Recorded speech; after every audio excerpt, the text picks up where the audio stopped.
The mud clung to Lila's bare feet as she stumbled into the clearing, her lungs burning with the sting of cold night air.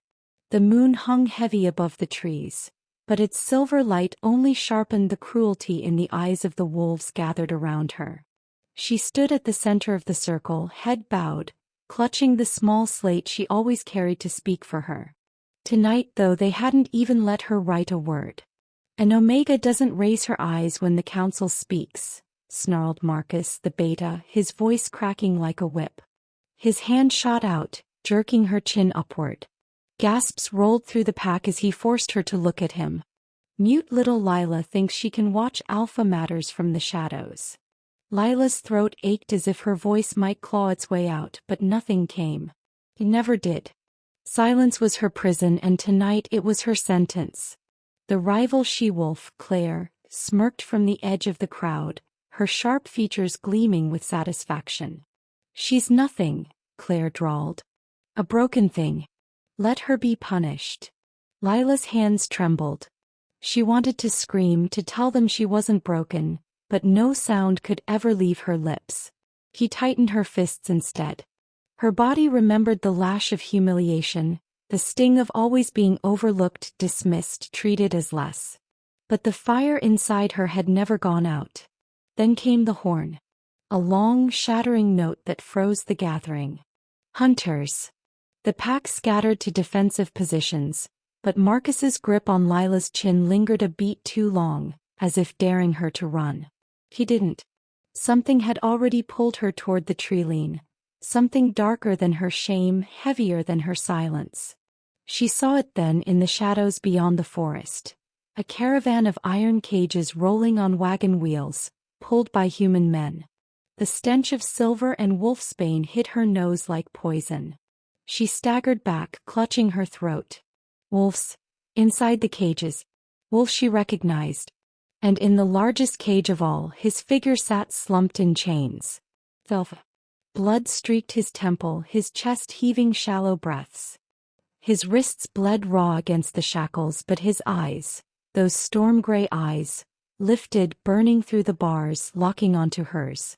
For a heartbeat, the whole forest vanished. No one else had seen him yet. The pack was distracted, rushing to arms. Only Lila stood frozen, caught between the hunter's cruelty and the sight of her alpha being dragged to market like an animal. Her hands shook as she clutched the slate to her chest. She shouldn't interfere. Omegas were forbidden to meddle in alpha matters. Even looking too long was grounds for punishment. But her silence had already doomed her once tonight. Was she supposed to watch it doom him too? Her breath came hard and shallow. The humans shouted, driving the caravan forward, chains rattling like a death knell. His gaze never left her. And something inside her broke. Lila's bare feet carried her forward before she could think. Toward the cages. Toward the alpha bound for slaughter. Toward the one choice that could ruin her life, or save his. If this were you standing there, silent, powerless, but staring at your alpha shackled and bleeding, would you submit and obey the laws, or would you fight back even if it meant death? Tell me in the comments, and don't forget to say where you're watching from. Chapter 1. Lila's pulse hammered in her ears as she crept closer to the wagons. The humans were loud, laughing, tossing back bottles of cheap liquor to ward off the forest chill. Their laughter curdled her stomach. Each clink of the keys on the guard's belt marked time slipping away. The alpha's cage rattled when he shifted, chains grinding.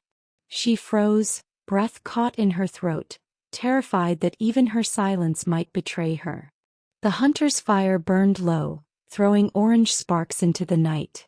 They'd grown careless, sure that wolves were nothing but beasts. They didn't know a mute Omega crouched in the brush, nails digging into damp soil, her entire body strung tight with fear and something fiercer, defiance. Her fingers brushed the slate strapped at her hip. Worthless here. No words would free him. Action would. She inhaled slowly, steadying herself. The council's laws rang in her mind like chains. Omegas obey. Omegas never touch alpha matters. Breaking those laws meant exile or worse. But what did rules matter when her alpha sat shackled, his eyes hollowing beneath the weight of pain. A twig snapped. One of the hunters turned his head. Lila pressed herself against the trunk of a tree, her heart pounding so hard she thought it would echo.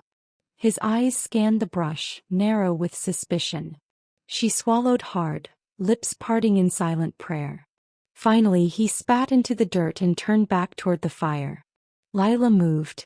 She slinked low closer, until she could smell the rust on the cage and the salt of dried blood. The alpha lifted his head.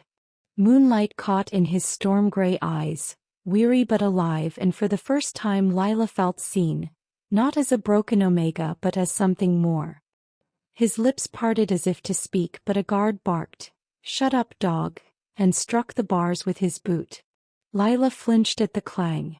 Her hands shook as she reached into her satchel, pulling free a sliver of sharpened bone she'd hidden for years, waiting for a day she might need it. She had never imagined it would be tonight. The keys jingled again as the guard paced by. She knew what she had to do. Slip close, cut the strap, take the keys, free the alpha. Simple in her mind, deadly in practice.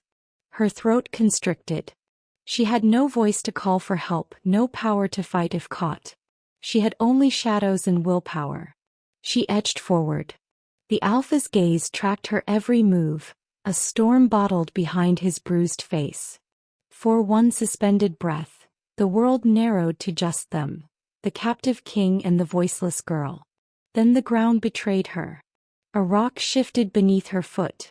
The clatter split the night. The guard whirled, lantern swinging, light spearing across her crouched form. There! His shout ripped through the camp.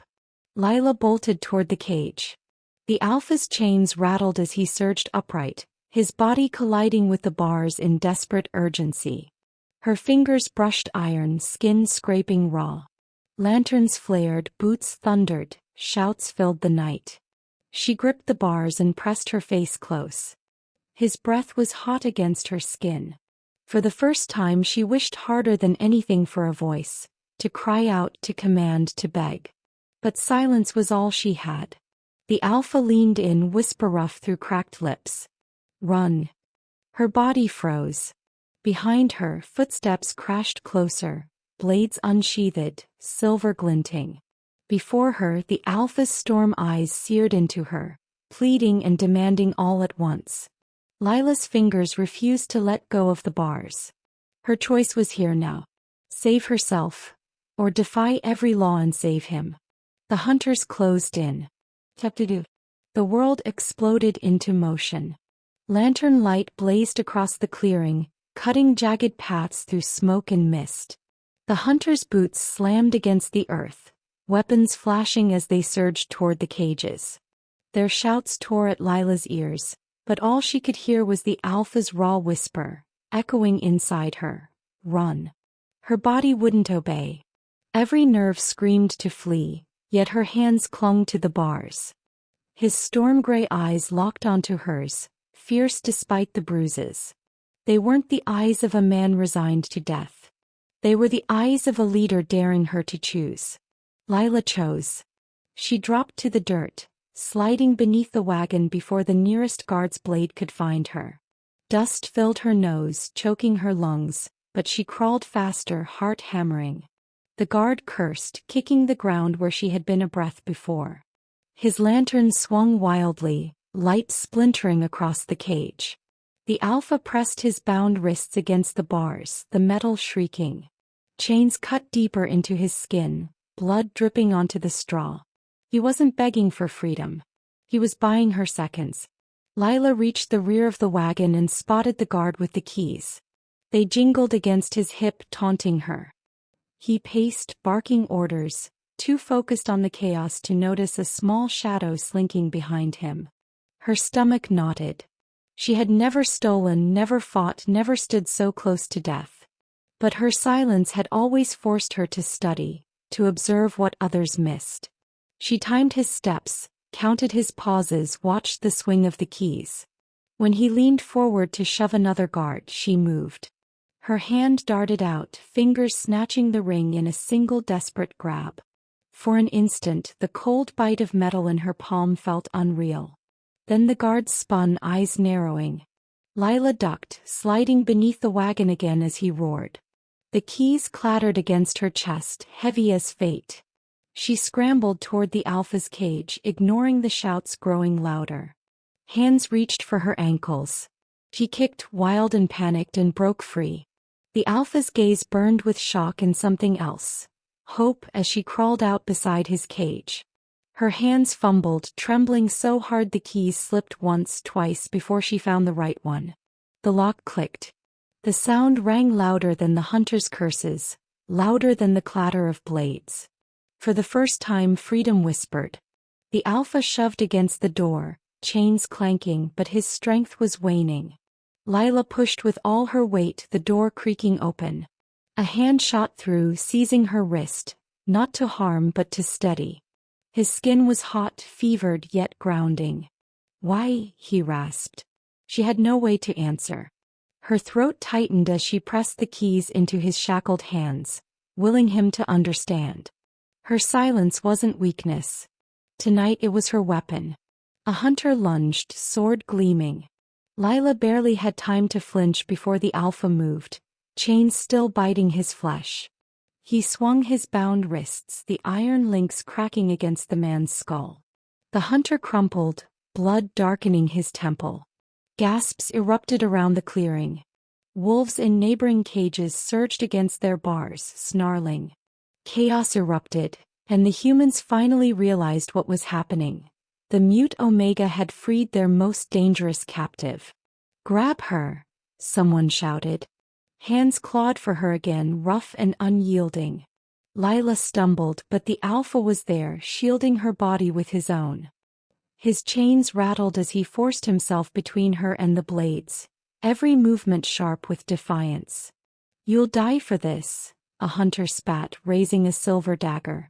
The Alpha's lips twisted into a bloody grin. "Not tonight."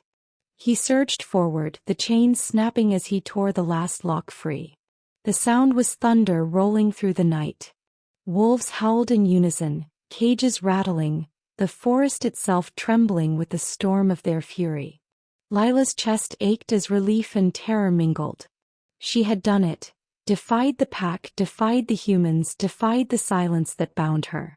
Yet as the Alpha tore through his captors, she knew this was only the beginning. Her choice had lit a fire she could never extinguish. And when his storm-gray eyes flicked back to her, something inside her whispered she didn't want to. "Stay close," he growled. Lila nodded, clutching her slate, though she knew she'd never need to write the answer. Her silence was already loud enough. The night filled with wolves breaking free, humans screaming, silver flashing. Lila pressed herself to the Alpha's side as the clearing erupted into war. Then through the chaos, a voice cut sharp as a blade. "Stop them. Don't let her escape." Clear. Lila's stomach dropped as she spotted the rival she-wolf at the treeline, her face twisted in venomous triumph. She hadn't come to help the Alpha, she had come to betray him. And she had seen everything. The Alpha tensed, fury darkening his bruised features. The betrayal was no longer hidden. And Lila, still clutching the bloody keys, realized she had not only broken the hunter's chains but also shattered the fragile walls of her own pack. The hunters closed in again, more desperate, more armed. Wolves slammed themselves against bars, hungry for blood. Claire's smile gleamed in the firelight. And Lila stood beside her Alpha, silent but unflinching, knowing there was no turning back. Chapter 3. They didn't run so much as tear through the forest, breaking the night into ragged breaths and snapping branches. Ethan cut a path, chain links biting his wrists. Lila kept to his shadow, quick and quiet. Behind them the auction yard burned. Lanterns overturned, wolves howling, men cursing, Claire's voice cutting the smoke. The stink of silver and wolfsbane rode the wind. They dropped into a dry creek bed swallowed by ferns and stone. Ethan braced a hand on the bank and fought for air like a man refusing to fall. In the moonlight he looked carved, every bruise sharp, every line narrowed to purpose. She lifted her slate, then lowered it. What would she write? "Are you hurt?" The answer sat all over him. I can walk, he rasped. He tried to stand, failed, and sank back down, jaw tight. Lila crouched, palms open. He nodded. She took his wrist and cleaned the metal bites with a strip of linen. Up close she smelled more than blood. The bitter taint of wolfsbane, smoke from the fires, the edge of his wolf. Her satchel held small things: needle, thread, gauze, a jar of salve she'd made from pine pitch and comfrey. She unscrewed the lid. Sharp green scent rose. You were supposed to run, he murmured. She pressed linen to the worst cut. He hissed, muscles jumping. She mouthed sorry and kept working. He didn't pull away. You took the keys from a man who'd slit your throat, he said, a humorless ghost of a smile. Without a voice to call for help. The left shackle had left an ugly gouge. Her fingertips burned when she touched it. Silver dust, ground fine, packed into the wound to poison from within. They salted the metal, he said. Not if she could help it. Lila rinsed the cut, then drew a thin bone pick from her kit, a contraband tool for someone of her rank. She'd whittled it anyway, patient, knowing someday she'd need to pluck out a thorn no one else would touch. He watched. What are you doing? She tapped the wound. Silver. Leave it, he said too fast. It's risk. She shook her head. She braced his wrist with one hand, slid the pick with the other. He went still. The tip scraped grit. A glittering fleck surfaced, cold as frost. A low sound broke in his chest. Not a groan. Something closer to pride. Brave. Her throat tightened. She worked faster. The forest pressed close. Hum, hush, distant cracks. By the time she dabbed salve and tied the bandage, his breathing had eased. She did the other arm, then reached for his temple. He caught her wrist, not rough, not warning, just a touch that said wait. His thumb skimmed pale scars in her palm, old ones. Who did this? Her gaze slid toward the trees, then down. Marcus. She didn't nod. He didn't need to. Something shifted in his face. Not rage, something cooler banked. It won't happen again. They had to move. Hunters didn't quit when money ran, and Claire would twist the council against Lila. Still, he looked at her hands, then at her mouth. What should I call you when I speak to others? He knew her name. Everyone did. They just didn't use it. Lila, he said anyway, testing it. It sounded different in his voice. I'm Ethan. Lila tied the final knot and nodded a thank you in the language she had. We go north, he said. Stone will break their scent. She touched his shoulder to halt him, then tapped two fingers, drew a short curve. Not north yet. Circled. Mask trail. He considered, then nodded. You lead. I'll follow. It shouldn't have warmed her, those 3 words. But it did. All her life she'd been sent, ordered, dismissed. Now the alpha watched the set of her shoulders and trusted them. They moved in a loop, skirting cedar, stepping through a trickle to wash their scent. Twice Lila dropped small bundles, pine needles crushed with mud, to confuse any nose behind them. Ethan took the lead over deadfall, then ceded back, reading her signs. At the shelter of a hollow log they crouched again. Fever heat rolled from his skin. The wolfsbane had teeth. Her bag held one last risk. Thornwort tincture, bitter as sin, known to ease wolfsbane's bite if taken early. She showed him the bottle. He frowned. That will hurt. She uncapped it and lifted it to his mouth. He could refuse. He didn't. He swallowed, jaw tight, hand braced in the dirt. You keep breaking rules, he said when he had air. For someone no one sees. Her eyes smiled wry. He laughed, short and startled. They waited, listening. When she reached to tighten his bandage, his fingers closed around hers, gentle. She startled. His pupils widened, wolf close, the animal edge held back by will. Tell me why you stayed. She could have written a dozen true things. Instead she traced the air between them, his chest, her chest. Same side. Then tapped the broken links hanging from his wrists. Understanding flickered. He drew a breath shaped like reluctant gratitude. Then I owe you more than I can pay. He leaned in without meaning to. Their foreheads almost touched. Lila's heart kicked hard. Pine, smoke, and that faint spark lifted the hairs on her arms. Every instinct told her to close the last inch. Another told her to step back. She stayed. He held still too, waiting for any sign from her. Consent lived in that pause. Heat banked, promised. A branch snapped to their left. Voices drifted, human, and another voice threaded through, low and measured, the kind that expected obedience. Fan out. The council wants proof this time. Cold moved through Lila's chest. Hunters and traders walked the same line now. Ethan mouthed, "We move." She nodded. He rose and faltered. Lila put her shoulder beneath his arm. He took enough weight to let them slip into the ferns.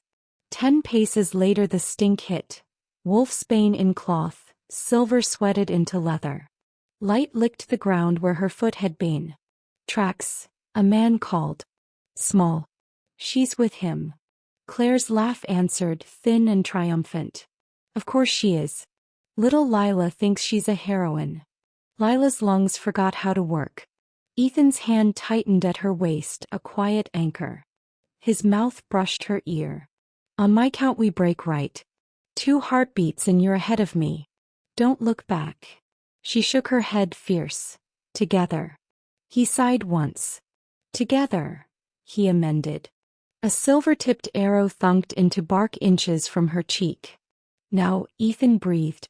They sprang. Straight into another lantern beam, into the gleam of eyes that didn't belong to hunters at all but to wolves stepping from the shadow line with bands at their throats. By order of the council, one intoned voice like a verdict, the Omega will be taken for judgment. Lila's hand found Ethan's without looking. Was stepping into that camp to pull the keys brave or reckless? Or both?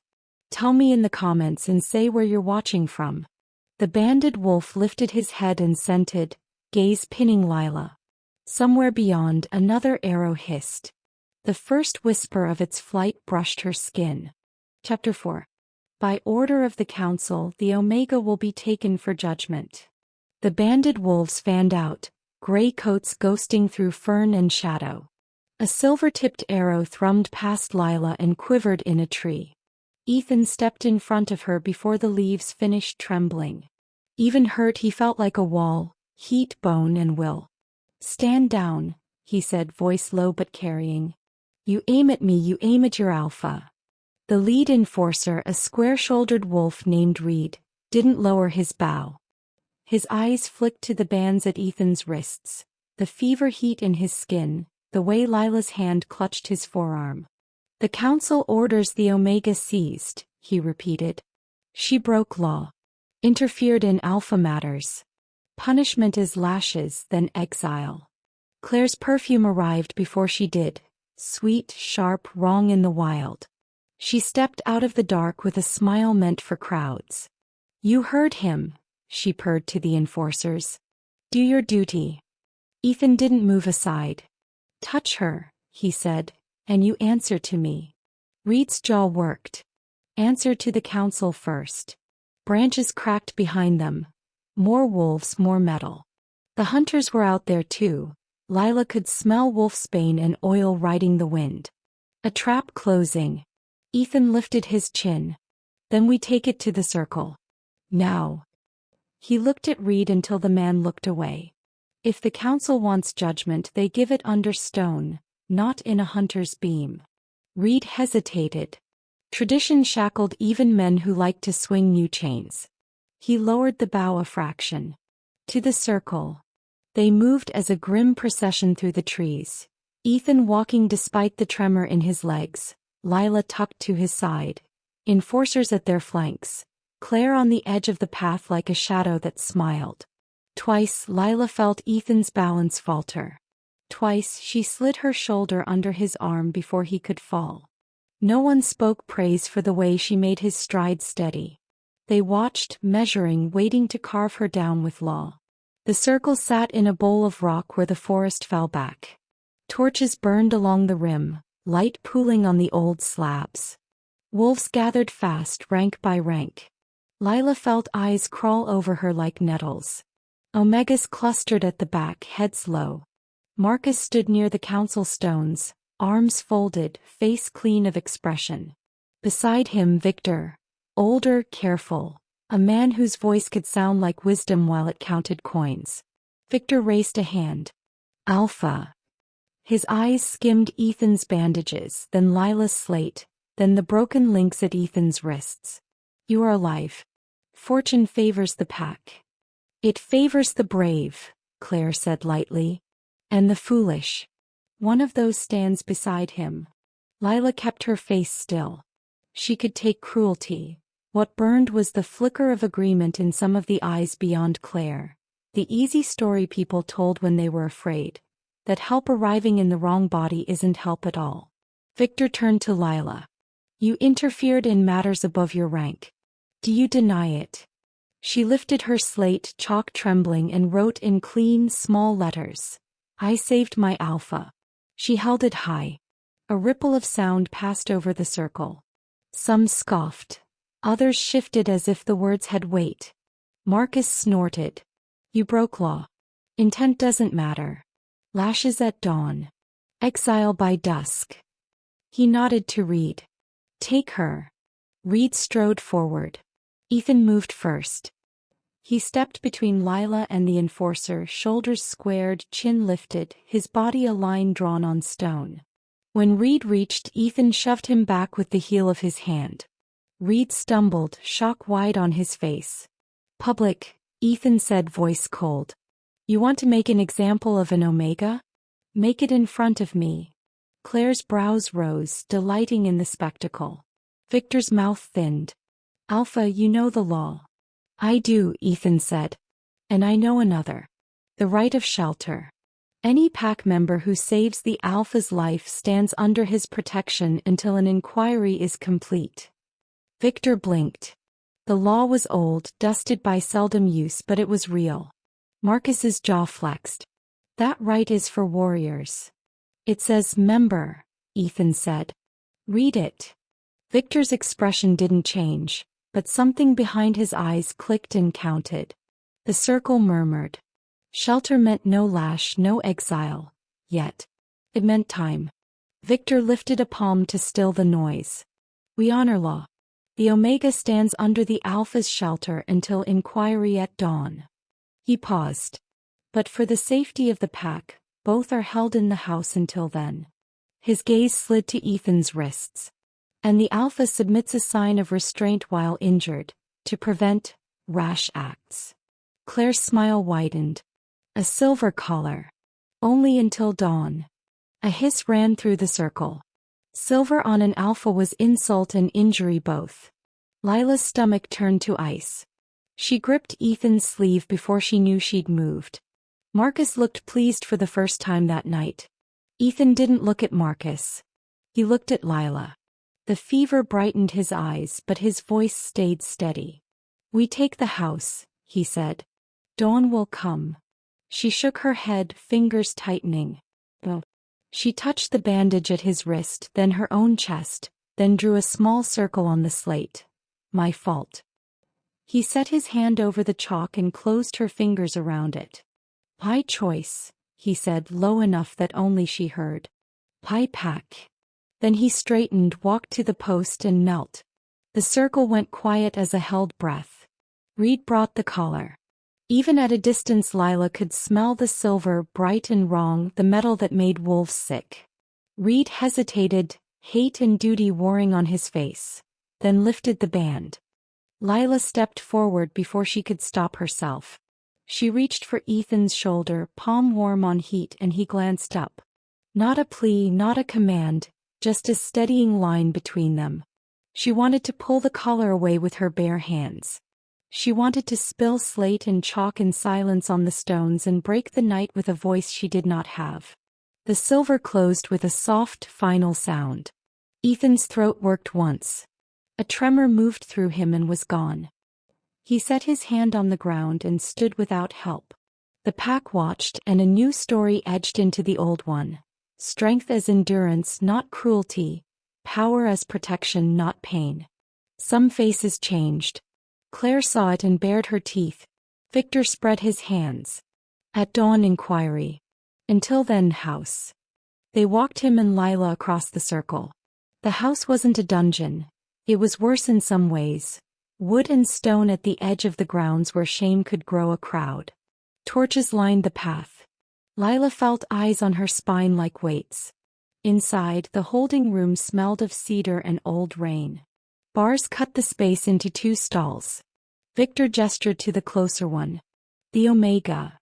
Ethan stepped across the threshold first. Reed moved to block him. Ethan's look stopped him cold. Shelter, the Alpha said. Where I am, she is. Victor considered, then nodded once. One stall. Guards on the door. He glanced at Claire, who lingered like perfume that stains cloth. No visitors. Claire's smile said rules were for other people. Of course. The door shut with a heavy click. For a moment, quiet lived there with them. Torch crackle, their breathing, the hard edge of long night. Lila reached for her chalk with hands that wouldn't stop shaking. She wrote, "Thank you." Ethan leaned his head back against the wood. The collar bit, he didn't let his face show it. "You don't owe me those words," he said softly. "You've given me better." She frowned, not understanding. He glanced at the bandage she'd tied, at the pick she'd hid, at the small bundles of crushed pine she'd dropped to mask their trail. "You gave me time," he said. "Time is life." She swallowed and wrote smaller. "Will they listen at dawn?" He almost smiled. "They'll pretend to." She drew another word, slower. "Proof?" Before he could answer, a guard's shout split the corridor. Boots thudded. Reed's voice barked orders. Victor snapped, "Hold your ranks." A boy skidded to the doorway, wide-eyed, clutching a crumpled paper. "From town," he panted. "Hunters are posting this on every wall." Victor snatched the paper and smoothed it against a torch's light. Lila saw inked lines, big letters, a crude drawing that made her breath choke. Reward for capture. Ethan Hale, outlaw wolf. Accomplice. Unidentified woman. Small dark hair. Deliver to the auction house. Payment on proof. Claire laughed, delighted. "Look," she said sweetly, angling the paper so the stall could see. "They've made you famous." Murmurs shook the house. Payment on proof. Proof could be blood, a body, a pinned braid cut from a head. The hunters didn't mind mistakes. Victor's eyes cooled as he turned the paper. "At dawn," he said, "the inquiry will consider whether the Omega's actions endangered the pack. If so, shelter ends." Ethan's hands closed on the bars. "We hold inquiry under law, not under fear." "Fear is part of law," Victor replied, gentle as a knife. "Sleep, Alpha. You'll need your strength." They left. The door settled. Steps faded, leaving the torch to hiss and the collar to glow dull against Ethan's skin.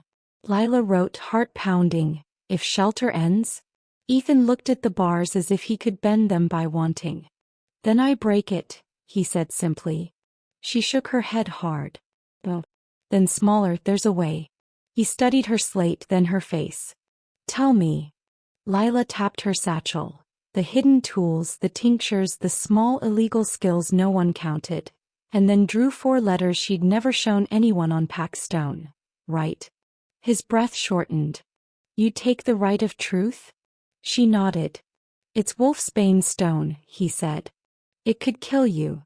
Lila held his eyes. "Or it could tell them what they refused to see." He stared a long time, then closed his hand around the edge of her slate like he could steady the world through it. The collar burned, the night pressed in. Outside, a horn sounded once from the town, hunters calling the hour. Inside, dawn moved closer with every breath. Chapter 5. They woke Lila at the scrape of a key and soft boots in the hallway. Torchlight leaked through the bars, painting Ethan's cheek in amber and the silver collar in cold fire. He stood straight, fever bright in his eyes. "Quiet," Reed hissed outside. "I heard voices." Lila heard them too now, 2 men at the far door. One spoke in a careful, measured cadence she knew as Victor. The other had city grit in his throat. Payment doubles if the alpha is delivered by sunrise, the raspy man said. If not, we take the girl. The crowd pays for any blood that looks like his. Victor's reply was smooth. No scene at the circle. The pack must believe law governs us. Then move him before law wakes, the other said. Or leave a door open. Wax cracked. Footsteps faded. Ethan's gaze cut to Lila. He leaned until the collar kissed iron with a hiss. You heard. She nodded and wrote fast on her slate. Victor's dealing with hunters. They want you or me before dawn. Then we don't wait for dawn, he said. The latch turned. Claire slid in with a smoke cloak and a show smile. All that worry, she crooned. How does it feel, Ethan, depending on an Omega's pity? Lila lifted the slate, Rite of Shelter, but Claire waved a hand. Shelter is a nursery tale. Real decisions happen in the dark. She faced the guard. Open the stall. Victor wants the girl separated for questioning. There's concern she coordinated with the hunters. The poster says accomplice. Lila's stomach dropped. She wrote lie. Victor. But Claire already held a sealed note. Reed cracked it, jaw tightening. Ethan stepped forward until silver pricked his throat. Touch her and you answer to me in the circle. Claire's smile went sympathetic like toward a chained dog. Then we'd better make sure you reach the circle. 2 enforcers moved in. Lila's back met wood. Anger burned hotter than fear. She raised the slate, Rite of Truth. No. Claire laughed. You. The right would break you. She invokes it, Ethan said, voice cutting through. Law freezes until the stones decide. Victor appeared in the doorway like a verdict. The right requires the council's consent. Lila wrote so all could see, I saved my alpha. I did not trade him. I choose the stones. Silence rippled. Victor measured it, then nodded. At dawn, the right. His gaze slid to Claire. Until then, separation. The right forbids whispering, Victor added when Ethan protested. No signals. His eyes flicked to Lila's slate. We'll put her where stone cannot hear her heartbeat. They took Lila to a smaller room with a slit window and a guttering lamp behind glass. The young enforcer who locked the door whispered, I'll get you water, like smuggling decency. A scrape at the window. A face appeared, scar down one cheek, eyes like winter mud. The hunter from the hall shoved something thin through the gap. A map. If Victor balks, there's a back door. Midnight. Loose latch, he murmured. The posters did their work. They'll hand you to us to save themselves. He vanished. Lila stared at the lines until they stopped swimming, then cracked the lamp base and blackened the paper in soot. If searched, they'd find ash. Perfume leaked under the door. Claire's voice followed, sugar over glass. Quiet little Lila making deals through windows. I wonder what the stones will say. Lila held a single word to the slot. Coward. You should be grateful, Claire breathed. I'm giving you an exit. Run at midnight. If you're caught, we sigh and say, we tried. If you don't, the right will break you. Either way, the pack gets its story. Steps drifted away. Lila pulled her kit apart and dug out a sliver of tempered wire hidden in a seam. She worked it into the hinge pin, breath steady. Old wood, older rules. The pin grudged free with a soft click. She eased the door, slid an arm through, found the latch bar and lifted. The door opened. Reed stood there, hands empty, eyes on her like a man watching a cliff decide to fall. I guessed, he said quietly. Claire tempts you to run, Victor blames the stones, the hunters take the rest. I don't like either ending. Lila showed him the slate. Help me reach the stones now. He exhaled like stepping into cold water. If you fail, I'm a fool. If you pass, maybe we get a different pack. They moved. In the outer hall, Victor and Marcus argued in low voices. Move her at midnight and be done, Marcus snapped. Let the stones carry the blame, Victor murmured. People love verdicts that absolve them of thinking. Reed shoved Lila into a shadowed niche and stepped out. Counselors. Marcus's eyes slid over him, smelling disobedience. Report. Perimeter clear, Reed said, easy. Gate quiet. Victor gave that pleasant, empty smile. Good. Keep it so. They passed. Reed jerked his chin toward a side stair. Quick. 2 guards slumped at the stair base. Reed coughed once, they straightened. Orders changed, he lied smoothly. The Omega invokes the Rite now. He held out a hand. Keys. They hesitated, then handed them over. Tradition still had bones. The Rite chamber breathed cold. Torches burned small. In the center stood the altar, wolf-built, human-high, seated with flecks that gleamed like old frost. Wolfsbane rock.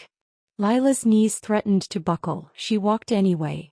Reed looked like a man about to witness a miracle or a death. You're sure? She lifted her slate. Truth stands when voices fail. He set the ceremonial plank into its grooves.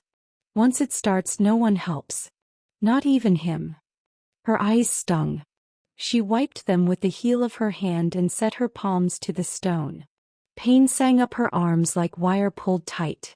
Images flashed, Ethan's eyes through bars, the ugly poster, Claire's smile, Victor's seal cracking like a knuckle. The stone drank them and gave back a single thing, the weight of her choice. The chamber door scraped. Victor stepped in, composed as ever, Marcus at his shoulder, Claire behind them like a shadow with teeth. So impatient, Victor said mildly. We could have waited for dawn. Lila didn't lift her hands. Reed stood stiff. Proceed, Victor said. If you fail, no one will argue when law buries you. Lila breathed and spoke to the only thing that had ever listened. Stone. See me. The wolfsbane screamed hotter. Her vision spotted. She smelled iron and pine. Somewhere, a collar burned on a throat, and a man she had saved turned toward the door like a wolf catching wind of a storm. The altar pulsed. The far door slammed open.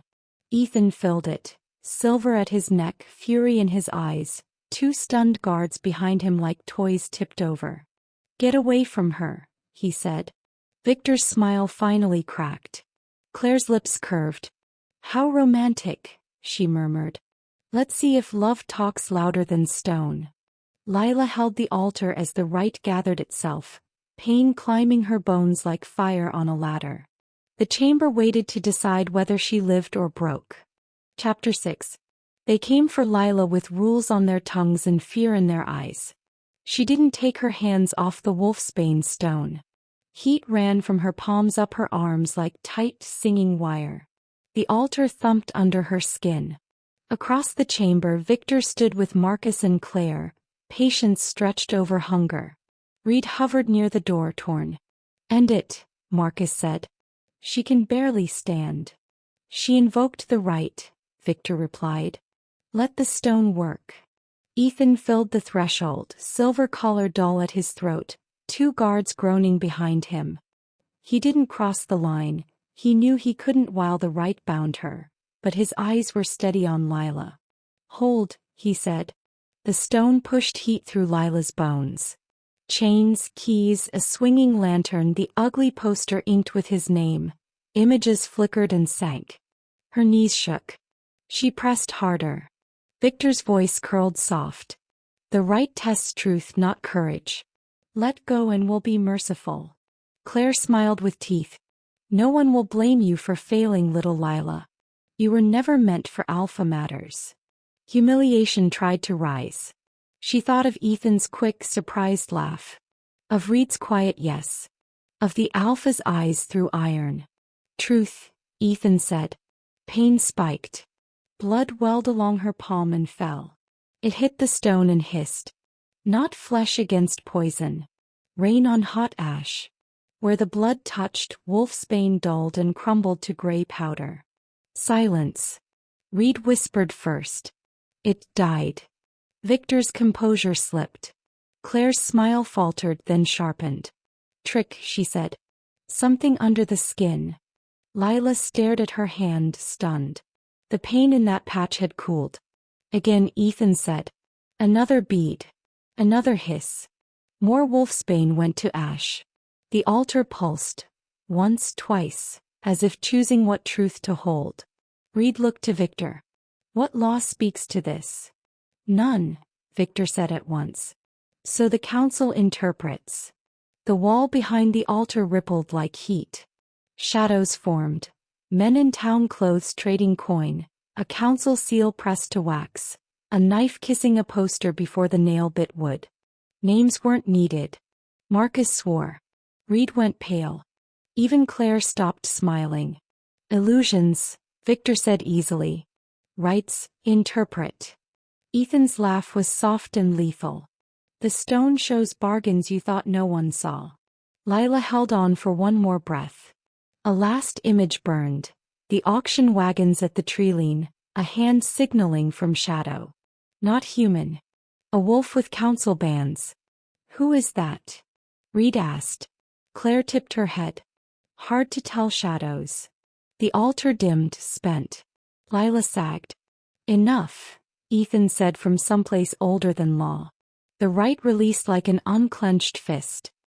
He came to her slowly so no one could claim interference, then set his palm under her elbow. Shade after sun. Victor clapped once, quiet. What did we learn?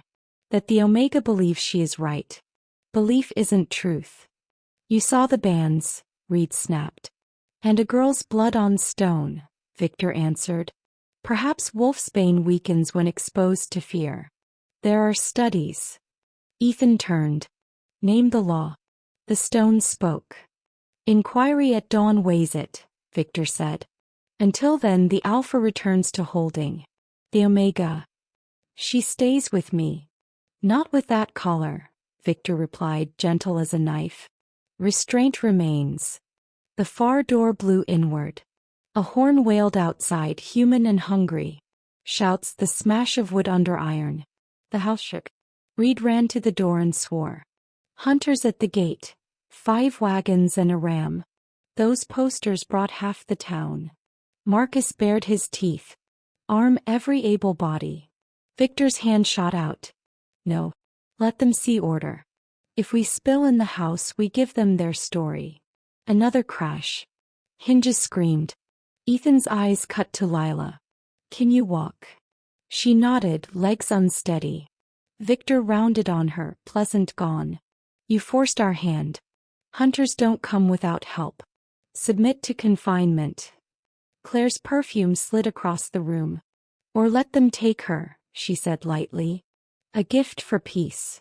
For a heartbeat, Lila thought Ethan would break the collar with a look. Reed chose. Alpha, the north wall door, the old service passage, opens to the ravine. If someone wanted the Rite's witness away from a mob. Victor's gaze knifed to him. You'd betray. I'd keep law from burning, Reed said. If hunters drag her through the yard, this pack is finished. The ram slammed again. A crack ran down the house door. Ethan took Lila's chalk and wrote one word across the plank on the altar, big enough to read. Together. He lifted his head. Read with us. Marcus, hold the inner yard. Victor, you want order? Earn it. Marcus snarled orders and vanished. Victor swallowed his fury and pasted on calm for the flood of guards. Ethan eased a hand beneath Lila's arm. Stay with my breath, he murmured. In out. They moved. Reed led them down a narrow hall that smelled of damp wood and cedar. A small iron-bound door crouched at the end, half hidden by a shelf. Reed slammed a shoulder. Dust coughed and the door gave. Cold air struck Lila's face. The passage sloped into dark. Above, the horn screamed again. Stones rattled. Go, Reed urged. Ethan hesitated. The collar brightened and dimmed with his pulse. He looked at Lila. I told you once to run, he said. You didn't. Choose now. She lifted her palm, the one that had turned poison to ash, and set it over the collar. The metal flinched. His breath hitched. She wrote one word on the plank. Fight. He smiled, quick and real despite the heat under his skin. That's my Omega.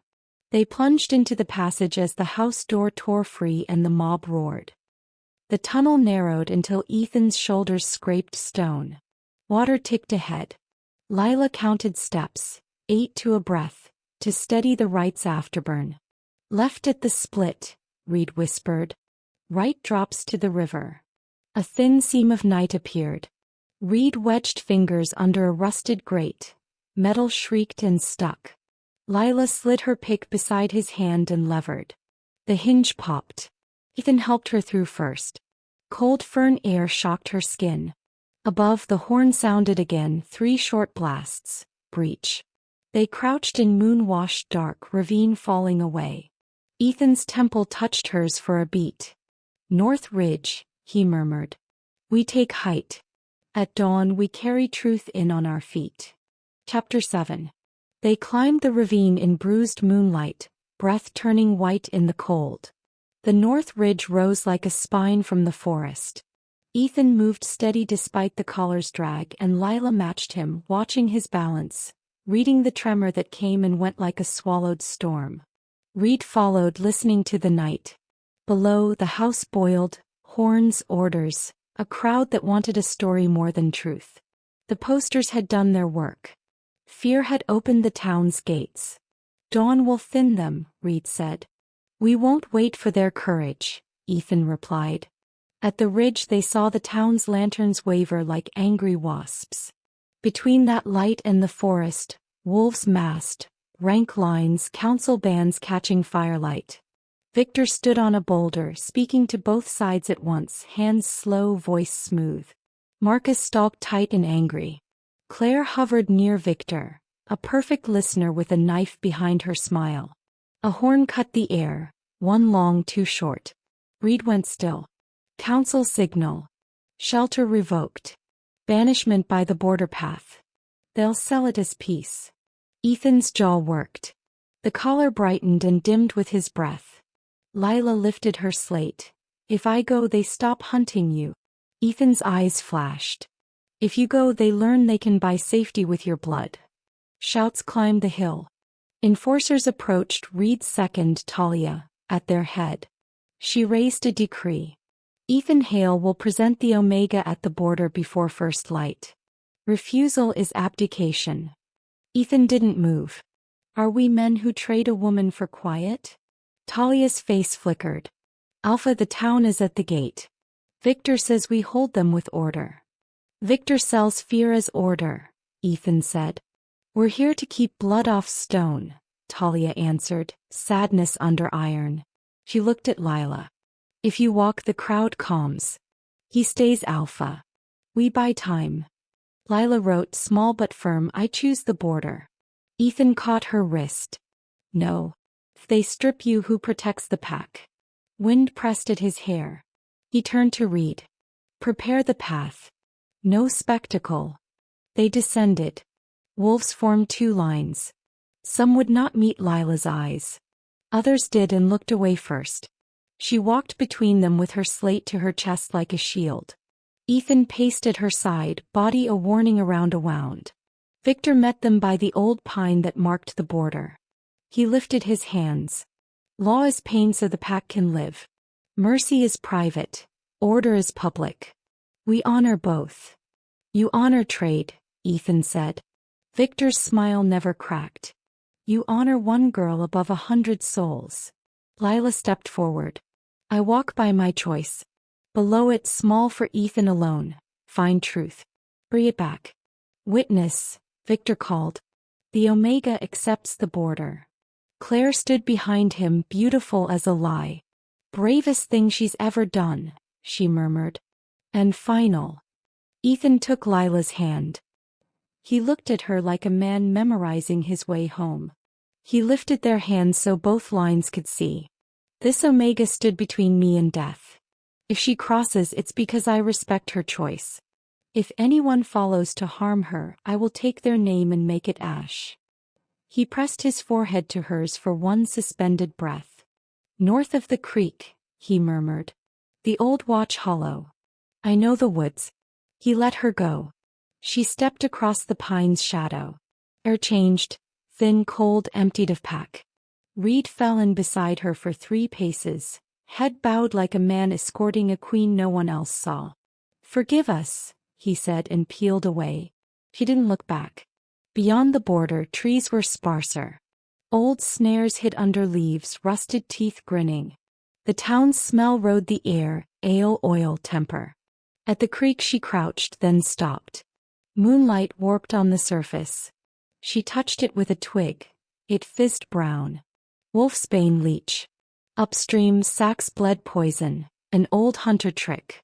It would weaken any wolf who crossed. It would kill pups. Lila hauled the first sack to shore, tore it open, and thrust her palm into the soaked herb. Pain prickled and cooled. The leaves blackened and collapsed. Her blood made poison inert. She dragged 2 more sacks and killed them until the water ran sharp again. The work left her shaking, sleeves soaked. She wiped her palms in dirt and rose, light-headed.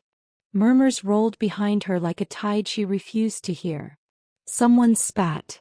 Someone else mumbled a blessing under their breath. An elder she barely knew lifted 2 fingers to his brow. A tiny salute for the girl no one had seen until she broke every rule to save their alpha. It struck her then that strength could sound like silence and still shake a circle to its roots. She moved faster, but the forest kept talking. The creak of a high bough, the thin cry of a night bird, the soft roar of water farther north. Each sound carried a decision. Keep going, hide, turn. He kept going. Engine oil and a sweet chemical tang rode the wind. Hunters. She slid into the watch hollow Ethan had named, a shallow scrape under a root. Boots whispered through leaves. Men fanned in a half circle. A net gun hissed and clicked. Tracks, one said. Small. Border walk. I like them scared, another replied. The lamp stopped inches from the hollow. A boot scraped. A face bent, squinting into dark. She readied her bone pick. It was nothing. It was what she had. See anything? The first asked. Just roots, the other said. Move. They moved. She didn't breathe until the last bob of light faded. She slid out and ran north, away from the creek, away from the ridge where her name had been used as currency. Branches slapped her arms. Pursuit widened behind her, patient and sure. Her legs wobbled. The Rite's burn returned, delayed. She stumbled to a knee, pushed up, head spinning. 3 more steps. The first net sang. She flung herself sideways. Weights thudded, whistled past, caught a sapling with a whine. The second shot came faster. She threw the slate. It shattered a lantern. For a breath the world was blessedly black. A third shot hissed. The mesh clipped her shoulder, dragged, bit. She tore free of the edge but hit the ground hard. Stars leaped. Boots thumped. A light bloomed. Cold metal touched the side of her neck and purred as it powered. Hold still, a voice said, pleasant as Victor's without the lie of care. Payment on proof. The needle kissed skin. Chapter 8. The needle touched Lila's neck and the night shrank to a pin of cold. Proof, the hunter said, cheerful as a butcher. 1 scream, 1 drop. He got neither. Metal kissed skin and sizzled. Smoke curled. The injector blackened where it met her blood. The hunter yelped and dropped it. Lila drove her shoulder into his knees. They hit dirt. A net sang past and slapped a trunk.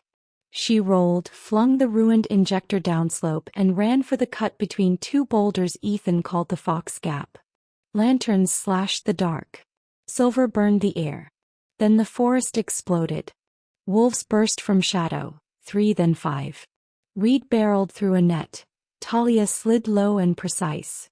Ethan moved like a storm with bones. The collar glowed dull at his throat, but his hands made steel irrelevant. He reached Lila in 3 breaths, swung her behind him as a blade flashed, and took the scrape on the collar instead of her skin. Are you hurt? He asked, not taking his eyes off the threat. She showed her stung palm. He grunted.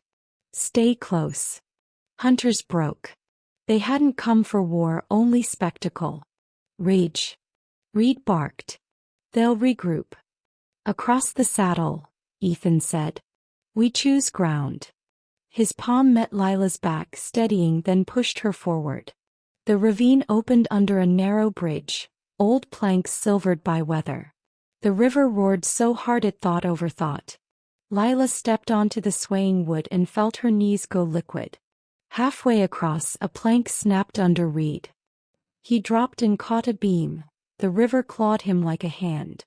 Lila dropped too, belly to wood, reached down with everything she had. Reed's fingers slid once, twice. She hooked an elbow around rope, offered both hands. He found them. Pain tore her shoulder. Ethan banded her waist and hauled Reed up by the jacket while Talia grabbed his belt. They scraped him onto the boards, all three panting, half laughing from shock. Shots cracked. A bullet nicked the rope. Another sparked off the collar. "Run!" Ethan shouted. They ran. The last wolf hit dirt when the first hunter reached the bridge mouth. A net fanned uselessly into the ravine. The man swore and drew a knife. Ethan took the hit on the collar again and dropped him with two brutal, clean blows. Lila, shaking, put a dagger into the man's forearm when he rose.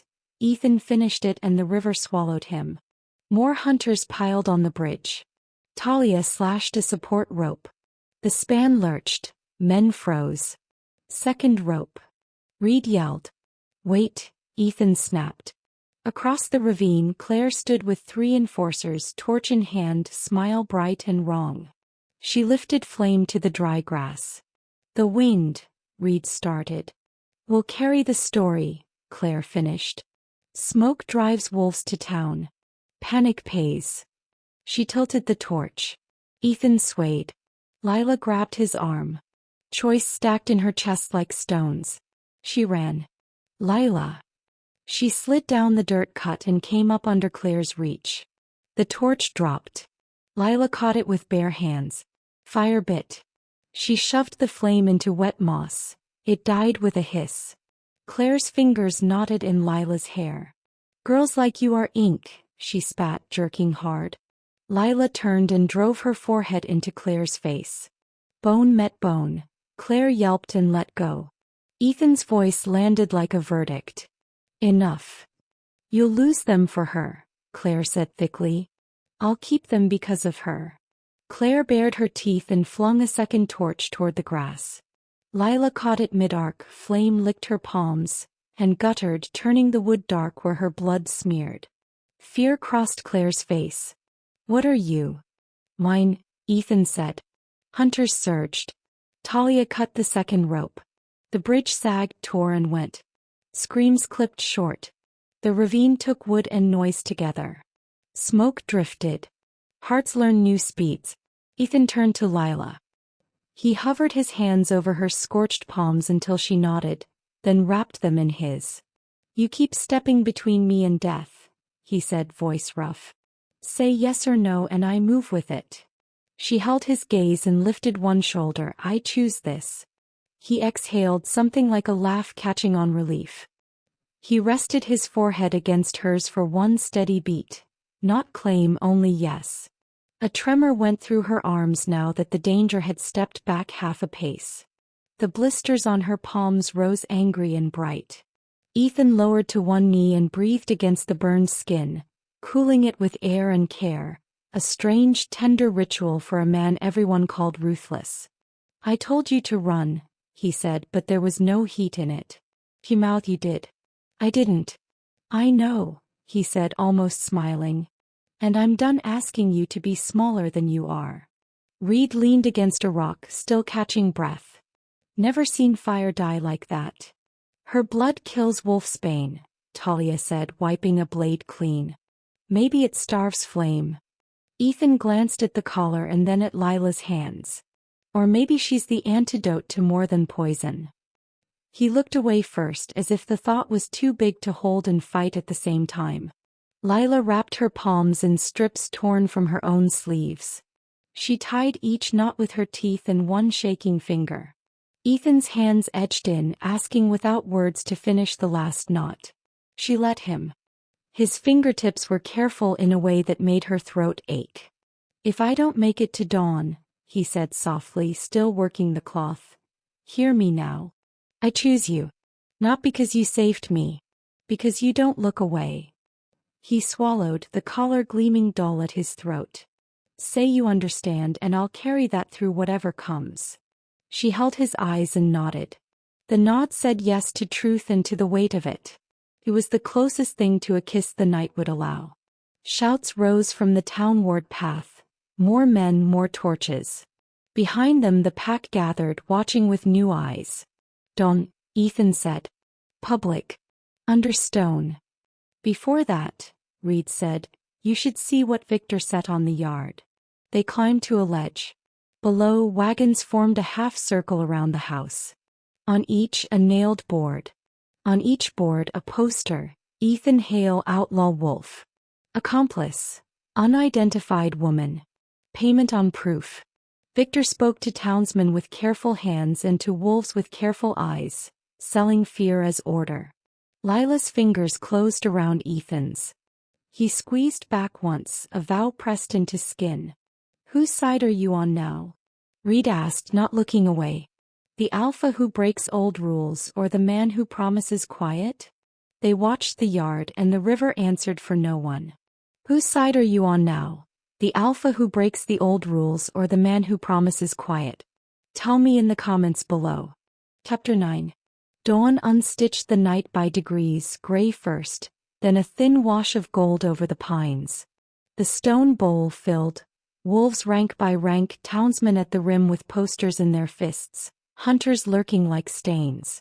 Torches guttered in the brightening light. Ethan walked in with Lila at his side and Reed behind. The silver collar dulled his throat. Lila's bandaged palms throbbed. She held her slate to her ribs. Victor lifted his hands. Inquiry convenes. We weigh an Omega's crimes and an Alpha's judgment. Law is sacrifice. Start with truth, Ethan said. A hunter shouldered forward. Carver. Reward stands for the outlaw and his accomplice. He pointed at Lila. Start with her. Claire, clean bandage on her nose, smiled for the crowd. Order first. Forgiveness after.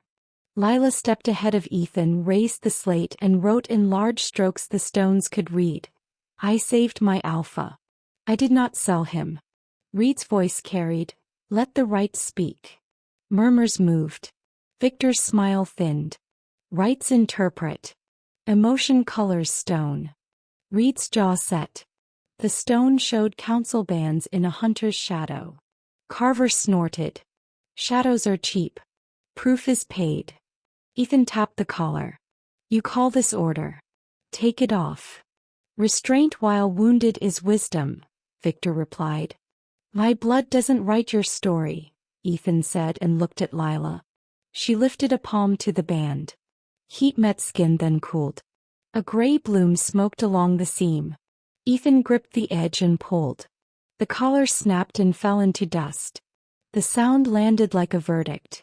The pack exhaled the breath it had held all night. Victor recovered fast. Parlor tricks. We still weigh the Omega's defiance. Lila untied one wrap and held up her blistered hand. Creek was poisoned upstream. Wolfsbane sacks. I killed it. Reed heaved a dark collapsed mass from a sack.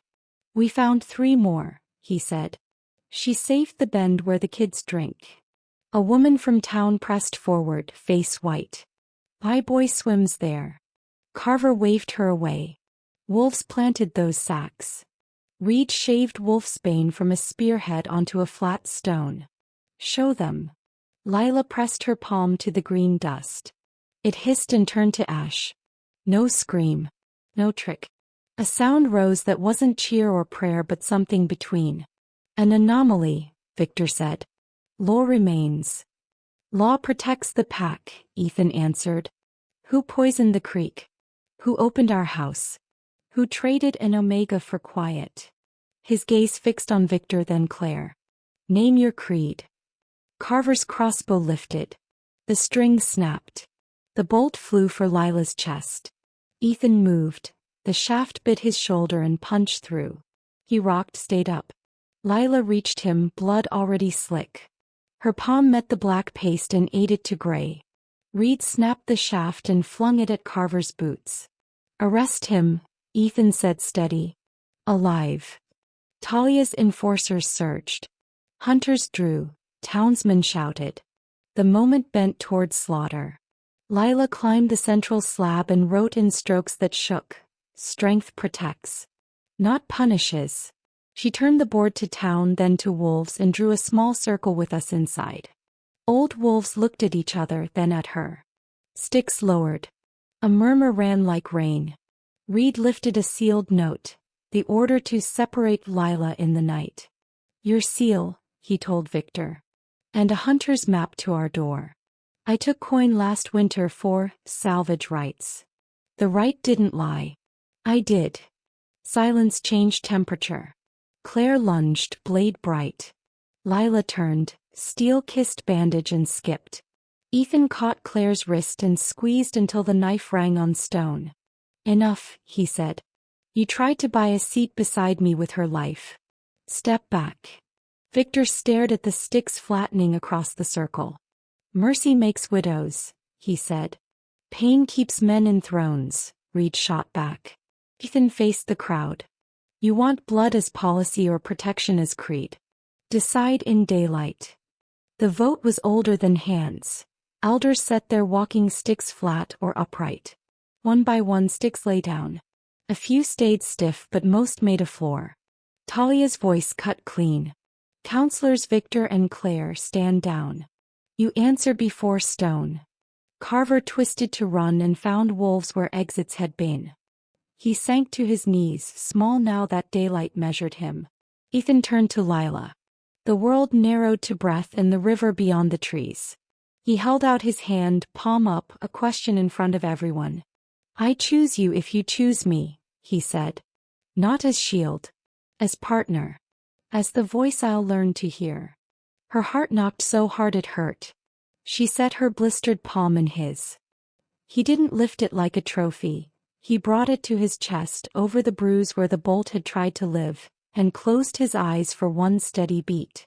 Howls braided with human shouts, out of tune but close enough to feel like a beginning. A man tore down a poster and crushed it in his fist. Victor stood very still.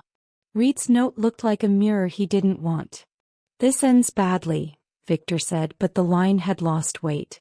"Name the hunters you paid," Ethan told him. "Pull the sacks you placed. Tell the truth and walk out breathing." Victor's mouth opened and closed. For the first time he looked like a man who might choose to be less than his worst story. Lila leaned her shoulder to Ethan's for the briefest second. He leaned back. Sun caught the collar in the dust and turned it to a dull, harmless ring. From the east, a wind swung through the bowl. Carried a clean, cold, wet stone pine new weather. Up on the rim, a hunter who hadn't been caught raised a horn and blew 3 thin notes, warning for someone farther out. Ethan's fingers tightened around Lila's. "We're not done," he said. She nodded. Day had chosen them. The next part would decide who they became. A boy at the rim shouted, "She fixed the creek," and his mother pulled him close and nodded once, fierce. An elder who had never met Lila's eyes before lifted 2 fingers to his brow in a soldier's salute. Even some townsmen dropped their posters, paper slapping the mud like fish that had given up on air. Victor searched faces for the old certainty and didn't find it. The wind lifted his cloak. The smooth words on his tongue found no purchase. Chapter 10. They did not get an ending. The morning demanded one. The boy's thin horn ricocheted off stone.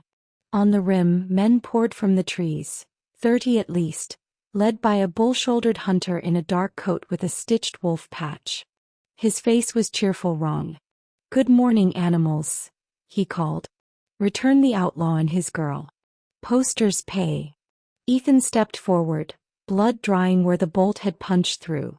Lila moved with him. Reed and Talia flanked. Victor tilted toward the humans like a man greeting an inconvenient partner. Claire glowed for the crowd. "You're trespassing," Ethan said.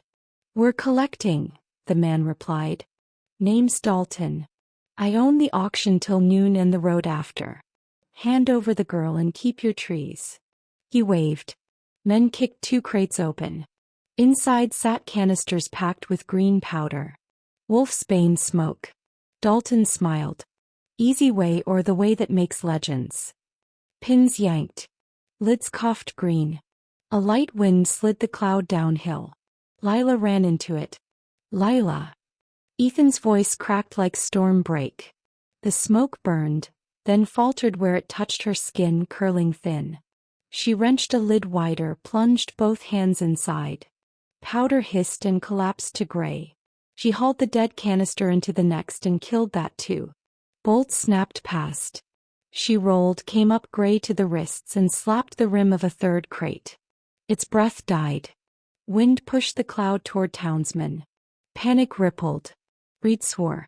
Ethan cut through men and metal to her side, taking 1 shot on the collar dust, another on his forearm.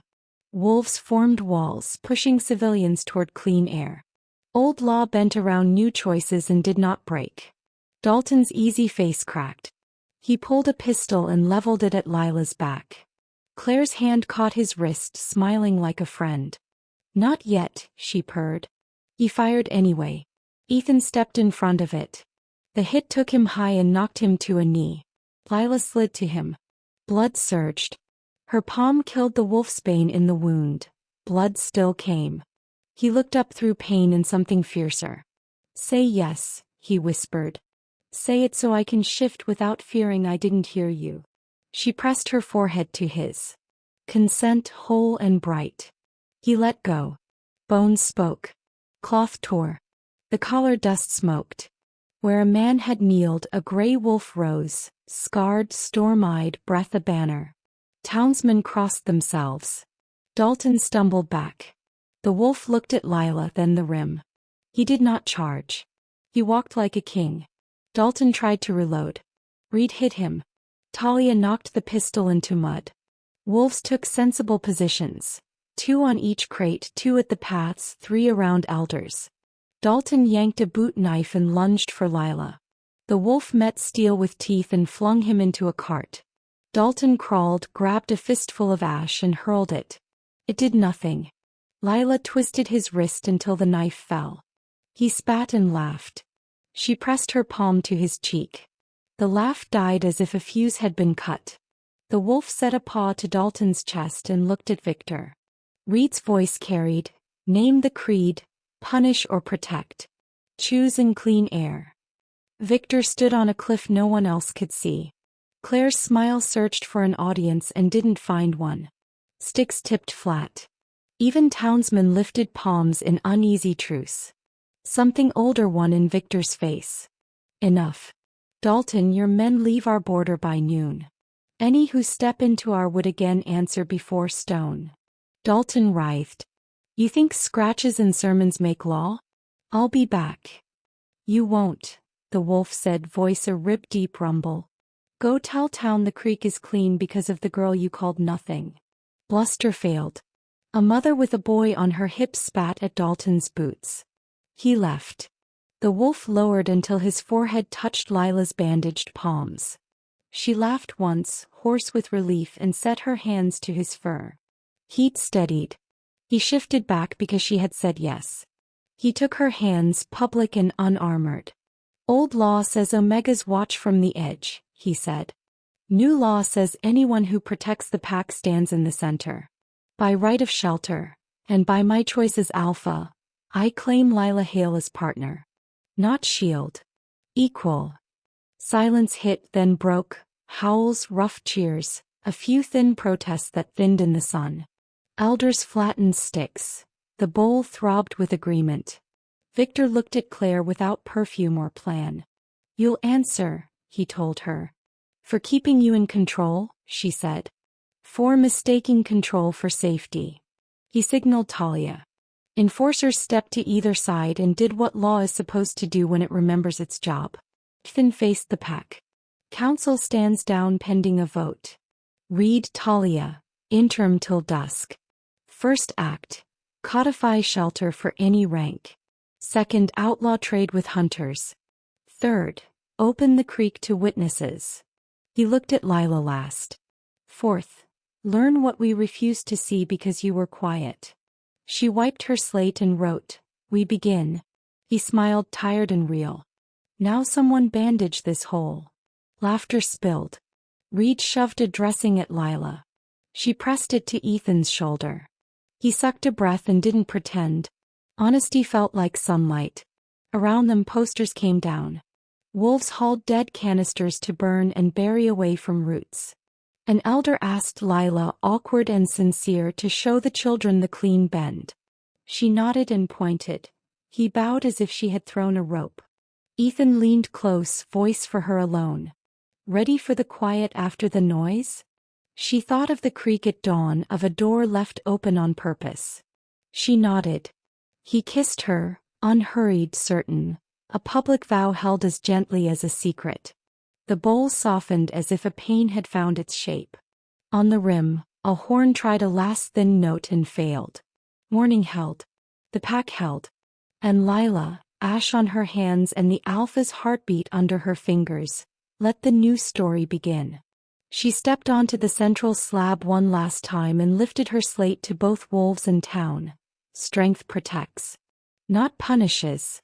She drew a small circle and wrote us inside, then added an arrow toward the creek. Come see. The words were plain, quick, almost childlike, yet they settled deeper than speeches. A boy cheered. A hunter lowered his eyes and helped an elder to her feet. Reed read the first lines of the new code out loud so no one could claim they hadn't heard them. Talia posted them on the house door where the posters had hung. Wind tugged the paper and carried the ink-scented promise through pine. The book. The circle didn't feel like a noose anymore.